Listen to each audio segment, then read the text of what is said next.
Bonjour à tous, je vous invite à vous abonner à cette chaîne, à aimer, à partager, à commenter ces vidéos, c'est très important. C'est une manière de nous soutenir. Merci à vous tous. Le SNU, comme on dit, le service national universel qui repose sur la base du volontariat déjà depuis 2019, deviendrait obligatoire pour les mineurs. C'est bel et bien une des pistes qui est à l'étude et c'est une révélation du site Politis qui cite lui-même un document du ministère de l'Éducation nationale. Alors d'après le site Politis, il serait évoqué un séjour obligatoire de cohésion de 12 jours sur des plages horaires de 6h30 à 22h30 hors du département de résidence avec un port d'uniforme obligatoire, une casquette d'ailleurs, marseillaise, levée de drapeau et des modules imposés, dont certains sur la défense ou la sécurité intérieure et puis évidemment les activités physiques. Le SNU donc deviendrait obligatoire pour tous les élèves de seconde et de première CAP et selon Politis, une première expérimentation devrait être menée dans 6 départements, le Cher, les Hautes-Alpes, les Vosges, le Finistère, la Dordogne et le Var. La secrétaire d'État qui est en charge de la jeunesse a confirmé justement après cette révélation de Politis qu'il s'agissait vraiment d'une piste à l'étude et qui en plus avait ses faveurs. Elle a précisé si le SNU devenait obligatoire, il pourrait même s'inscrire sur le temps scolaire. Alors il n'en fallait pas moins pour engager les débats à l'Assemblée. Les députés NUPS, notamment, se sont révoltés. Écoutez notamment le député Europe Écologie Les Verts, Benjamin Lucas, le 28 février, qui s'adressait donc à cette secrétaire d'État chargée de la jeunesse, Sarah El Haïry, lors des questions au gouvernement. Vous préférez donc, Madame la Ministre, l'instruction militaire à l'éducation populaire, j'en prends note. Vous voulez, Madame la Ministre, de la mixité dans la jeunesse? Alors, défendez l'école de la République, les services publics, défendez l'université et les étudiants qui font la queue dans des files alimentaires. La République, Madame la Ministre, pour nous, effectivement, ne s'enseigne pas à coups de pompe, de défilés grotesques ou en portant des casquettes ridicules. Elle s'éprouve quand sa devise de liberté, d'égalité et de fraternité trouve sa traduction concrète dans la vie de chacune et de chacun. Madame la Ministre, n'émancipez pas la jeunesse, elle s'en chargera toute seule. Voilà, plaidoyer flamboyant du député Europe Écologie Les Verts de Benjamin Lucas. La République ne s'enseigne pas à coups de pompe, de défilés grotesques ou en portant des casquettes ridicules. Réponse de la secrétaire d'État juste après. Mais, monsieur le député, vous parlez également du service national universel. Ça veut dire que vous êtes contre le fait que des jeunesses qui ne se croiseraient jamais se retrouvent. Vous êtes contre le fait que lever un drapeau pour créer un sentiment de cohésion nationale est un bienfait. Vous êtes contre le fait que l'éco-anxiété soit combattue en donnant les moyens peut-être aux familles les plus défavorisées d'avoir les formations nécessaires pour pouvoir réagir. Monsieur le député, vous voulez en réalité priver les enfants des classes moyennes et des classes les plus populaires d'avoir accès à la mobilité, d'avoir accès au départ, d'avoir accès à la rencontre de jeunes différents. Monsieur le député, là où il y a une vraie rupture, c'est que le projet du service national universel, vous le voyez comme une contrainte, nous le voyons comme une émancipation.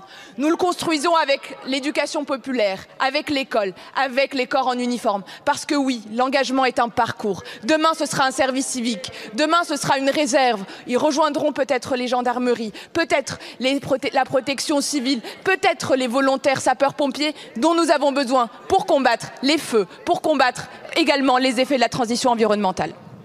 Voilà, controverse donc à l'Assemblée nationale. Au-delà de cette controverse, est-ce que ce service national universel est vraiment une bonne idée? C'est la question qu'on se pose, et surtout sa généralisation, le fait de la rendre obligatoire. La question que l'on pose à nos deux invités. Nous sommes avec le général Emmanuel de Richous. Bonjour. Bonjour. Bonjour général et merci d'être avec nous. Vous êtes bien connu sous le surnom de général des banlieues puisque vous avez lancé en 2005, enfin je crois même avant, une opération 105 permis pour 2005 qui permet à des jeunes issus de milieux défavorisés, éloignés de l'emploi, de passer le permis de conduire. Vous avez aussi lancé d'autres opérations dans les banlieues et dans les quartiers. Vous avez tenté en tout cas de les aider, notamment par une forme de discipline et écrit ce livre avant qu'il ne soit trop tard aux éditions Michel Lafon. Et puis nous sommes également avec Philippe Fabry. Bonjour Philippe Fabry. Bonjour. Merci beaucoup d'être avec nous. Vous êtes avocat, théoricien de l'histoire et auteur notamment de ce livre Histoire du siècle à venir, où va le monde selon les cycles de civilisation aux éditions Scripta Manent. Alors peut-être commencer par vous, général Emmanuel de Richous, puisque vous avez une grande expérience quand même sur cette question-là. La discipline peut-elle sauver les jeunes, et quelle discipline? Est-ce que ce service national universel qui va durer en fait 12 jours peut être utile? Est-il nécessaire et faut-il le rendre obligatoire? Si vous voulez, je me suis j'ai beaucoup regardé là depuis que vous m'avez appelé, puis je regardais avant le service national universel, ce que c'était, ce que ça voulait faire, qui était concerné, etc. Je crois que le service national universel, si j'ai bien compris, c'est finalement fait partie d'un cursus, d'un continuum. C'est-à-dire pour la jeunesse de 16 à 25 ans, si l'emboîtement des différentes phases se fait. Bon, moi, je suis pas forcément contre, puisque, en définitive, depuis maintenant 25 ans, on cherche désespérément à retourner au service militaire tel qu'il était dans les années 70, 80, 90. Vous voyez, donc voilà. Alors, est-ce que c'est une bonne chose, est-ce que c'est une mauvaise chose? Je ne peux pas vous le dire. Pour l'instant, si j'ai bien compris, c'est en phase d'expérimentation, puisque sur une classe d'âge de 600 à 700 000 jeunes, n'ont été touchés aujourd'hui qu'une trentaine de mille derniers pour la phase numéro 1, c'est-à-dire finalement la vie en communauté, en collectivité, pendant 15 jours sur des centres préchoisis. Alors, voilà. Oui. Voilà, les retours d'ailleurs des étudiants qui sont partis pour le moment sur la base du volontariat sont extrêmement positifs. Moi, j'en ai entendu quelques-uns hier. Tous expliquent que vraiment, ils étaient peut-être parfois un petit peu d'ailleurs poussés par leurs parents et ils se sont retrouver des classes sociales différentes, etc. Donc ça, en soi, on se dit que ça peut être une forme de stage un peu intéressant. Est-ce que ça va permettre... On a l'impression que ce service national universel est censé être aussi une solution pour des problèmes qui sont bien plus graves, des problèmes d'intégration, des problèmes aujourd'hui même de violence de la jeunesse. Est-ce que c'est vraiment la bonne réponse également, Philippe Fabry? Vous, je sais que vous êtes plus modéré, on va dire, hein, sur cette question du service national universel. Oui, pour moi, ça relève un petit peu de ce que j'appelle le mythe de la caserne, c'est-à-dire c'est un truc très français, je crois, qui fait penser que dès qu'il y a un problème social quelconque, si on met les gens ensemble dans un dortoir, ça va avoir un effet de cohésion sociale quelconque. Je trouve ça assez absurde. On a compris, fort heureusement, que le service militaire n'était pas censé servir à ça, qu'il était censé préparer la défense nationale et qu'il ne revenait pas aux militaires de devoir s'occuper de faire les nounous ou les rééducateurs de la totalité de la population, ce qui est déjà une bonne chose. Surtout à l'heure actuelle, il y a d'autres priorités pour l'armée.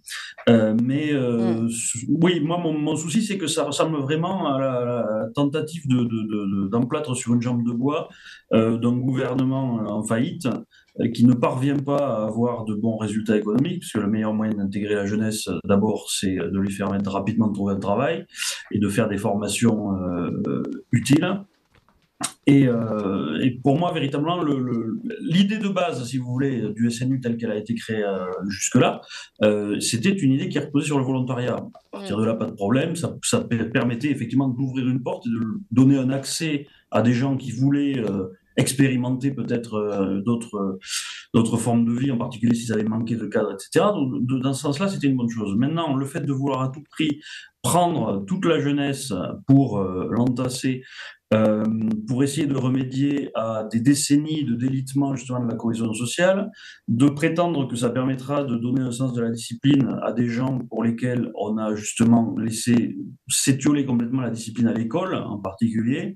Voilà, pour moi, c'est véritablement une tentative d'essayer de réparer tout ça. Alors, il y a peut-être aussi une chose qu'on ne dit pas derrière, c'est que, justement, ce que je disais, ils ne veulent pas encore remettre en place le service militaire, mais qu'ils prépareraient ça comme un truc de transition au cas où il y ait un besoin de service militaire sous une forme ou une autre dans les années qui viennent, étant donné la précipitation dans laquelle les pouvoirs européens en général sont poussés du fait du retour de la guerre en Europe depuis un an. Ouais, alors ça c'est une analyse intéressante, mais autant vous dire, je ne sais pas si vous avez regardé un peu les vidéos du SNU, on est très très loin du service militaire. Hein. Là, bon, il y a quelques gestes réalisés, une forme de yoga sportif, voilà, mais et puis du handisport, mais parce qu'ils doivent apprendre à se mettre à la place de personnes handicapées. On est quand même très très loin du service militaire à la dure, comme on a pu connaître, surtout que c'est sur 2 semaines et pas plus. Général Emmanuel de Richelieu, vous avez entendu Philippe Fabry qui parle du mythe de la caserne. Vous êtes d'accord sur cette question? Non, il a raison. Enfin, je m'accorde tout à fait à ce qui a été dit là par Philippe, hein, grosso modo. Moi, si vous voulez, ce que je remarque simplement, c'est dans cette affaire, quand c'est volontaire, comme il a été dit, bon, c'est volontaire, donc les parents acceptent, tout le monde accepte. À partir du moment où c'est obligatoire, ça pose d'autres problèmes, hein, de problèmes d'encadrement, de problèmes de suivi, de financement, d'accueil, de logistique, bon, qu'on n'a pas résolu, parce que pour l'instant, on lance ça comme ça, des idées comme ça, mais je vous dis, pour avoir commandé des hommes sur le terrain, sur pas mal de fronts, etc., la logistique, c'est quelque chose d'important. Donc, vous ne pouvez pas envoyer des jeunes de 16 à des jeunes mineurs, comme ça dans la pampa, sans avoir une logistique, une assurance, que sais-je moi, un encadrement de qualité, ça devient compliqué. Pour autant, je crois, quand vous avez parlé du retour de ces jeunes, de ces 15 jours, ces 2 semaines, de vie ensemble, je ferai simplement remarquer qu'il y a pratiquement 40% d'entre eux qui sont des fils ou des enfants d'anciens militaires, de gendarmes, de gens sous l'uniforme. Donc il y a quand même dans cette jeunesse-là une envie, ou du moins ils savaient quoi, ils en retournaient, quoi. Moi, ce que je remarque simplement, c'est que on parle de l'école, on parle, etc. Donc c'est obligatoire à partir. Mais que fait-on des enfants qui ne sont pas scolarisés ou qui ont quitté l'école? Que fait-on des enfants dans nos banlieues que je vois un petit peu, qui sont complètement en déshérence, qui sont pris par les bandes parce qu'ils sont en déshérence? Qu'est-ce qu'on fait? Parce que là, ça deviendra quelque chose de compliqué. Voilà. C'est toute la question, en fait, qu'on va continuer de se poser après ce flash info, puisqu'il est 8h sur Ligne Droite. Ligne droite. La table ronde. Et nous sommes toujours avec nos 2 invités, Général Emmanuel de Richelieu, général, essayiste, militant politique. Vous avez lancé en 2005 cette opération 105 permis pour 2005 qui visait à faire passer le permis de conduire à des jeunes de banlieue pour les intégrer à l'emploi. C'est une des questions qui va se poser justement aujourd'hui. Vous avez depuis été surnommé général des banlieues et lancé différentes initiatives pour aider les jeunes de banlieue, mais peut-être aussi avec la discipline. Vous êtes auteur de ce livre « Avant qu'il ne soit trop tard » aux éditions Michel Lafon. Nous sommes également avec Philippe Fabry, avocat théoricien de l'histoire, auteur de ces différents livres « Le président absolu, la 5e République contre la démocratie »,« La chute de l'Empire européen »,« Histoire du siècle à venir », où va le monde selon les cycles de civilisation, et à chaque fois aux éditions Scripta Manent. Alors, je me tourne vers vous justement, Emmanuel de Richelieu, vous commencez à poser une question importante, c'est-à-dire que là, on a l'impression, alors d'abord vous avez rappelé ce chiffre, je crois que c'est 40%, vous avez dit, des jeunes qui partent déjà donc au service national universel, donc sous la base du volontariat, en fait sont issus de familles elles-mêmes, de militaires, enfin en tout cas investis dans les services on va dire pompiers ou autres. Et donc, ça nous montre quand même qu'il y a déjà une facilité pour cette jeunesse-là, mais il y a une autre jeunesse qui semble complètement sortie des radars. C'est celle qui ne va même pas à l'école, et celle qui peut-être même ne sera pas concernée par ce service national universel obligatoire, puisqu'il sera imposé par l'éducation nationale. Et donc là, cette jeunesse-là, qui est pourtant, à mon avis, la jeunesse visée, en fait, par le gouvernement, c'est-à-dire essayer de réintégrer toute la jeunesse au système républicain français, eh bien, finalement, elle sortirait encore une fois des radars. Alors, est-ce que c'est vraiment pertinent et comment faire? C'est vrai que c'est une vraie question générale. Oui, je sais pas. Moi, j'ai pas la solution. Hein. Simplement, je fais remarquer, si vous voulez, que les chiffres que je viens de donner, 37% de jeunes qui étaient favorables, qui venaient de familles, j'allais dire sous uniforme en quelque sorte. Oui. C'est un chiffre que j'ai vu hier sur Internet, hein, qui est quelque chose d'officiel. Par ailleurs, tous ces jeunes dans les quartiers, mais pas que, hein, il y a les quartiers, dans les campagnes, il y a des gens qui sont en déshérence, des jeunes qui sont en déshérence. Et c'est cela qu'il faudrait, je pense, qui mériterait la priorité. Est-ce que c'est possible? Je n'en sais rien. Qui va aller dans nos quartiers les rechercher en disant faut y aller, c'est bien, vous devriez venir, c'est quelque chose de bien pour les familles, pour vous, etc., pour votre futur. Bon, est-ce que la police dans certains quartiers, elle y va plus? Est-ce qu'il faut faire appel à des j'allais dire, des grands frères entre guillemets, des formateurs qui sont près d'eux? Probablement. Est-ce que ça se fait déjà? Je n'en sais rien. Donc, si vous voulez, c'est quand même un point d'interrogation important. Il ne faudrait pas que le CNU ne concerne finalement que les écoliers et les lycéens. Ça serait, à mon avis, un peu dommage. Oui, et puis finalement, peut-être les écoliers qui n'en ont pas vraiment besoin. Enfin, en tout cas, pour lequel... Non, mais ça reste toujours, ça peut rester toujours un stage, entre guillemets, utile. Hein. Philippe Fabry. Oui, moi, ce qui me marque avec cette mesure, c'est que c'est vraiment une expression, je trouve, de la faillite générale du régime en France.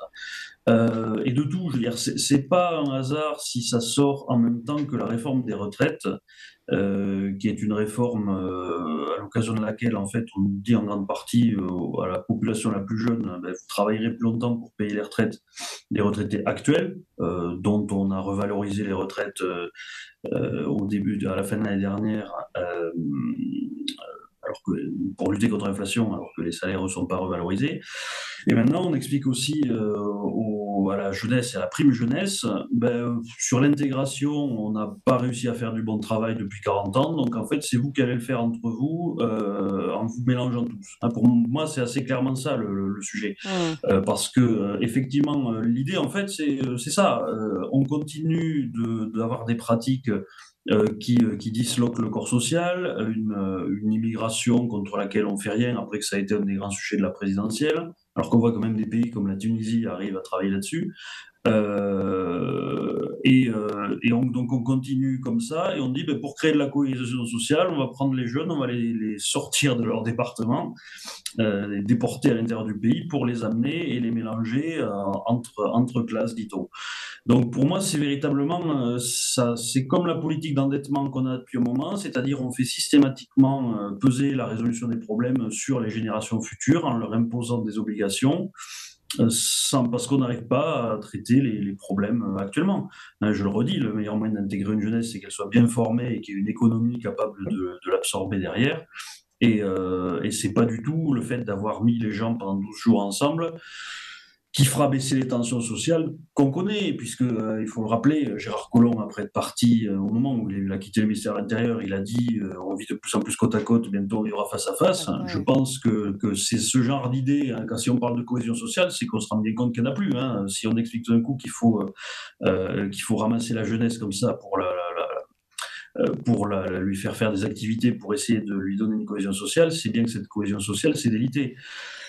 Et en plus, et c'est vrai que le général a eu raison de mentionner les problèmes logistiques, parce que quand on mélange comme ça des populations dont on sait qu'elles ne sont pas forcément très proches, et surtout à ces âges-là, on sait aussi le genre de tension que ça peut faire naître, le genre de difficultés qu'il peut y avoir, les gens qui sont habitués qui justement ont des comportements qu'on espérera sortir de bandes, etc., qui seront avec une jeunesse probablement plus policée. On sait très bien que ça crée toujours des tensions, ce genre de mise en relation. Ça le crée déjà dans les écoles. Si en plus on fait ça dans des structures qui sont pas du tout prévues, sauf à mettre tout un système de sanctions comme ça qui le rendra d'autant plus impopulaire. Enfin, très honnêtement, je comprends pas ce qu'on cherche. Enfin, si je comprends ce qu'on cherche à faire, mais je vois pas, à mon avis, c'est comme beaucoup d'autres choses, c'est-à-dire quelque chose qui est très peu pensé dans la profondeur.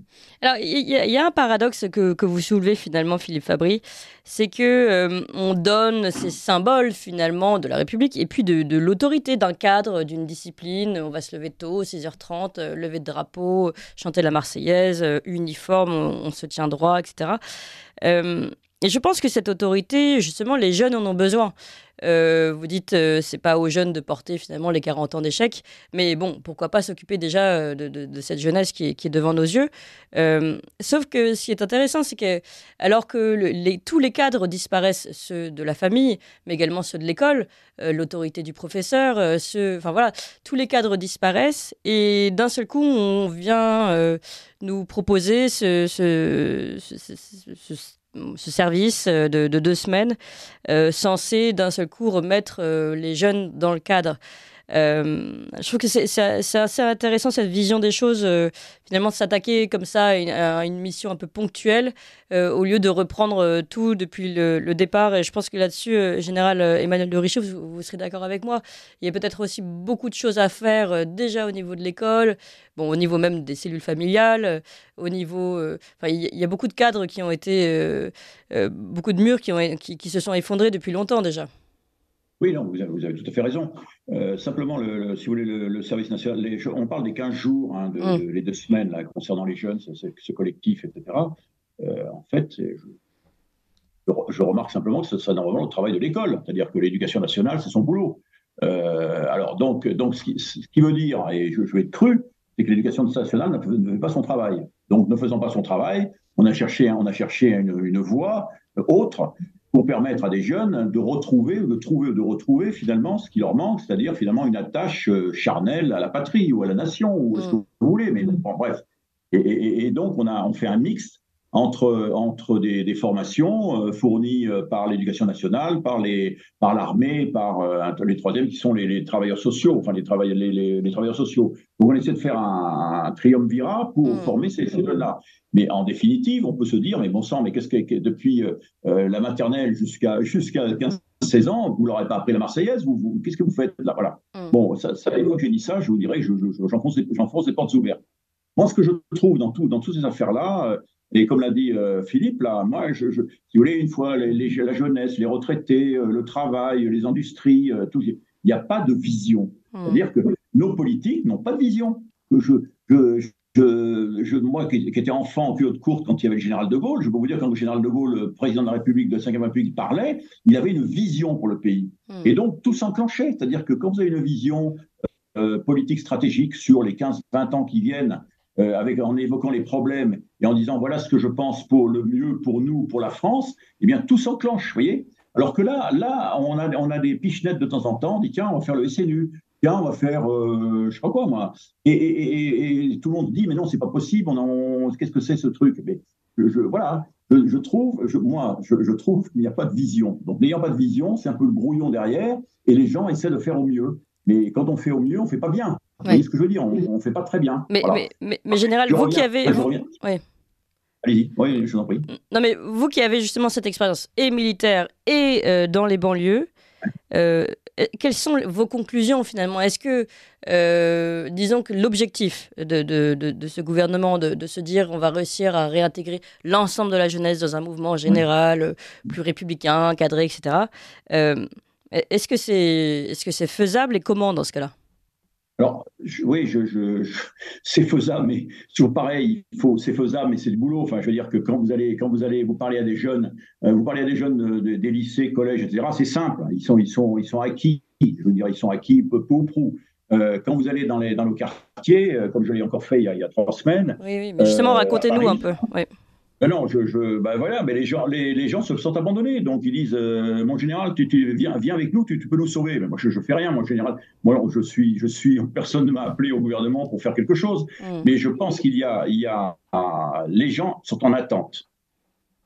Si on ne satisfait pas cette attente, c'est finalement la plupart de nos jeunes que je côtoie, ils sont en attente de quoi? Ils sont en attente finalement de discipline pour intégrer la France, pour intégrer la nation, pour avoir un travail, pour finalement avoir une vie normale. À partir du moment où vous n'avez pas compris ça et vous n'avez pas compris l'attente de ce public, que vous avez peur, parce que finalement, ils font peur, parce que les gens qui n'ont rien, ils sont en violence, etc., etc. Donc, vous avez peur d'y aller, eh bien, vous les délaissez. Et les délaissant, eh bien, vous laissez la porte ouverte, finalement, à la violence, et puis à une partition. Voilà. Alors ils sont en attente, ils savent très bien qu'ils n'ont pas probablement comment dirais-je, les bases, les fondements, le socle pour s'intégrer normalement comme les autres Français, mais ils aspirent à cette intégration. Donc il faut avoir un travail de fond auprès d'eux. Ils font confiance à des militaires que j'étais, parce que en général, tu dis ce que tu vas faire et tu fais ce que tu as dit. Donc, nous, c'est ce qui nous convient bien, quoi. On aime bien les choses claires et carrées. Pour l'instant, tout le monde nous a menti, on nous laisse là. Voilà. Donc, c'est pour la raison pour laquelle je vous dis, le SNU, il ne faudrait pas qu'on oublie cette jeunesse-là. Et je crains que devant la difficulté, on la laisse de côté en disant, bon, on verra plus tard. Philippe Fabry. Oui, il y a aussi une chose que j'ai notée dans la réponse de la ministre, c'est il est question par cette mise en place de soigner l'éco-anxiété, d'apprendre les gestes de transition, tout ça. Donc, ça renvoie pas non plus des signaux extrêmement favorables sur ce que ça donnera. Ça donne l'impression, on l'a dit répété, que l'éducation nationale a failli. Par contre, on sait qu'une des missions dans laquelle l'éducation nationale reste extrêmement efficace, c'est l'endoctrinement de la jeunesse sur ce qu'il faut penser, comment il faut le penser. En particulier sur les questions écologiques, quand on voit l'évolution des manuels, etc., c'est assez clair. Et donc, ça donne véritablement, oui, le sentiment qu'il s'agit de poursuivre aussi cet embrigadement-là. Et je ne vois pas trop avec ce genre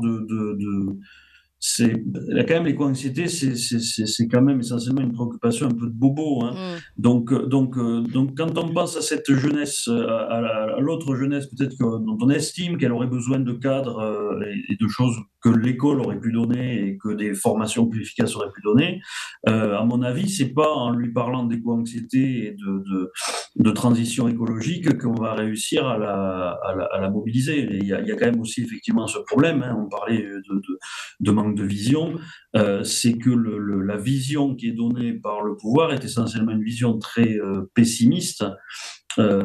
C'est pas l'ère de la conquête spatiale, de la conquête de l'atome. C'est comment est-ce qu'on fera pour consommer moins d'eau, pour avoir des nappes phréatiques sèches, etc.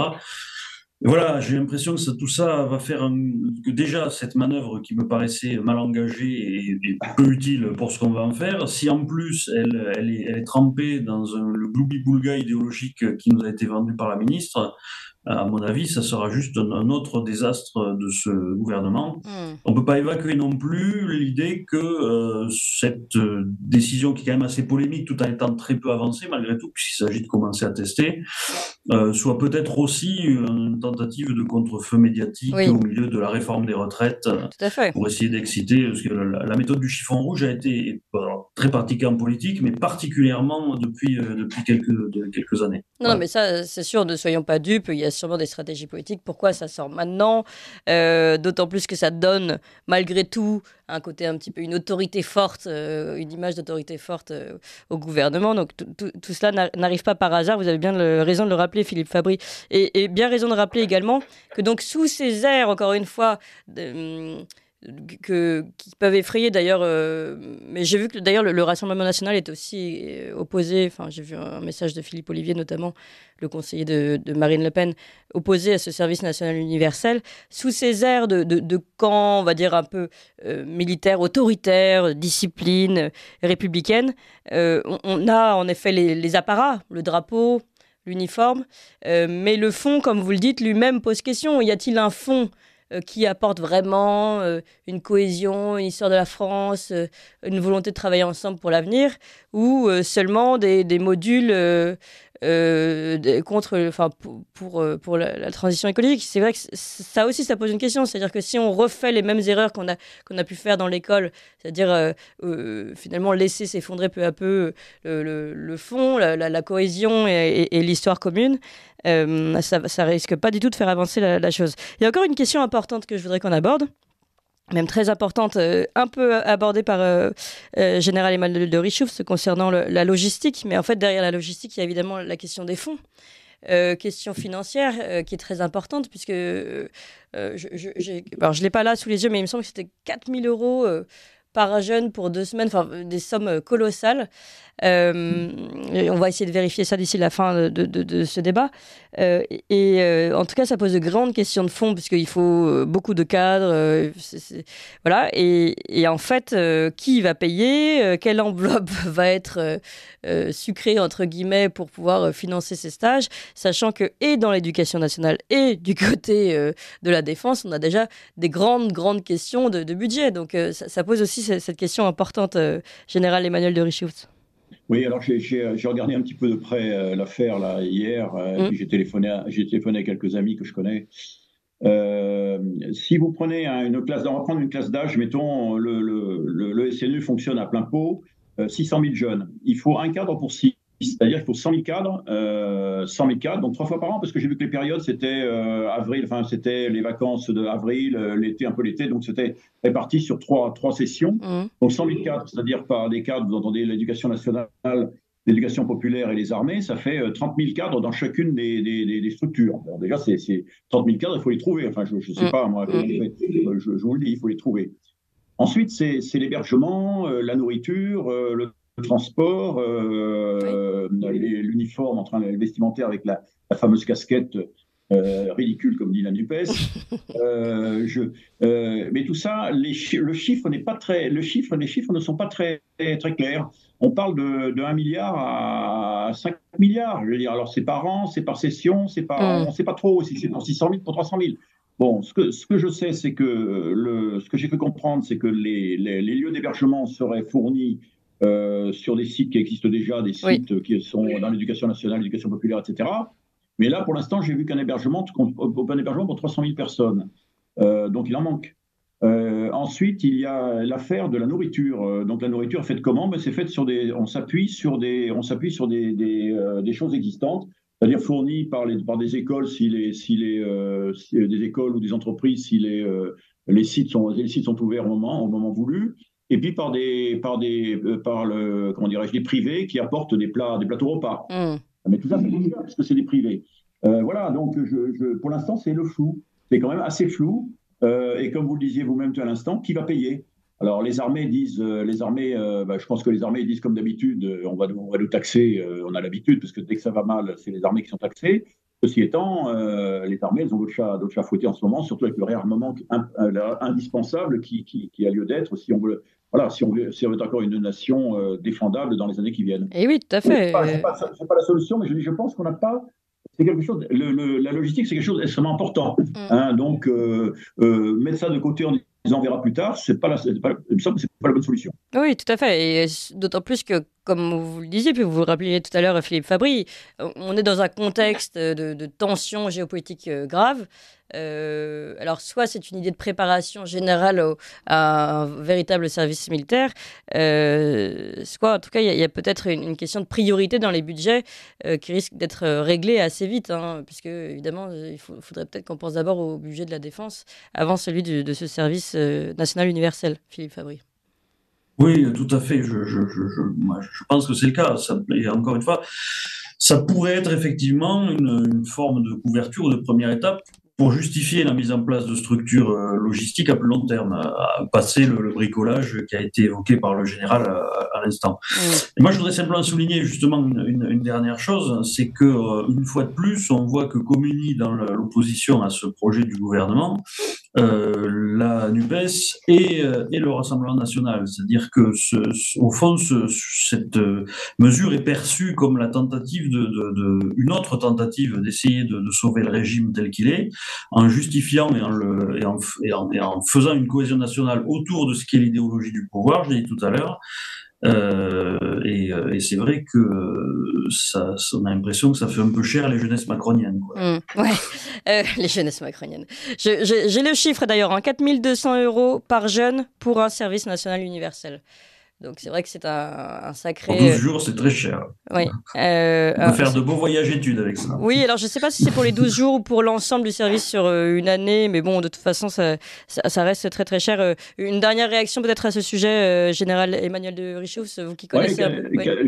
Si vous voulez, je souris quand j'entends 4 200 € parce que, figurez-vous, dans les 2000 jeunes qui sont passés entre mes mains pour avoir un emploi, donc ça passait, c'était sur 6 mois.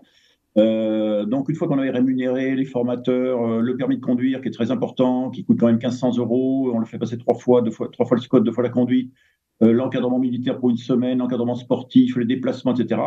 J'arrivais à une somme de pas 6 000 €, où le jeune partait de zéro et arrivait dans l'entreprise avec la formation faite en 6 mois. Et une somme de combien? Parce que ça a un peu coupé quand vous donniez la somme. Le moins cher de France. Et voilà. Alors, on est en train de vous perdre. On perd le son, c'est dommage parce que vous nous donniez la somme de votre formation générale du début à la fin. Oui, c'était pas 6 000 €. Je n'arrivais pas à 6 000 €. D'accord, sur 6 mois. Ouais. En 6 mois avec un emploi au bout, tout, voilà. Oui. D'accord. Eh bien voilà, ça nous donne une idée. En tout cas, merci beaucoup à vous deux pour ce débat sur le service national universel et puis plus généralement sur l'éducation et l'état de notre jeunesse aujourd'hui en France. Merci beaucoup Philippe Fabry. Je rappelle votre dernier livre, Histoire du siècle à venir, où va le monde selon les cycles de civilisation aux éditions Scripta Manent. Et puis Général Emmanuel de Richiouf, avant qu'il ne soit trop tard aux éditions Michel Lafon. Merci à vous deux. Vous appréciez cette émission? Alors aidez Radio Courtoisie à en produire d'autres en indépendance totale.